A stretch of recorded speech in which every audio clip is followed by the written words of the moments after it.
మీకు మీ నాయకుడికి తల్లి గురించి విలువ తెలుసా అని అడుగుతున్నాను. ఆ తల్లే నేను ఈ తల్లిగా ఎందుకు ఉన్నాను ఈ కొడుకు అని చెప్పి బాధపడ్డటువంటి ఈ సందర్భాలని ఏం మాట్లాడుతావు నువ్వు?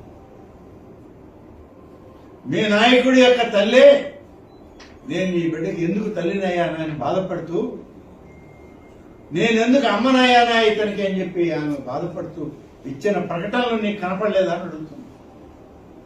నువ్వు ఇవాళ గోమాతల గురించి, టీటీడీలో ఉన్నటువంటి గోవుల యొక్క గోశాలల గురించి మాట్లాడే క్రమంలో అమ్మ, ఆవు ఇన్ని మాట్లాడుతున్నావు. అమ్మ అనే పదానికి అర్థం తెలియనటువంటి వ్యక్తి నాయకుడిని.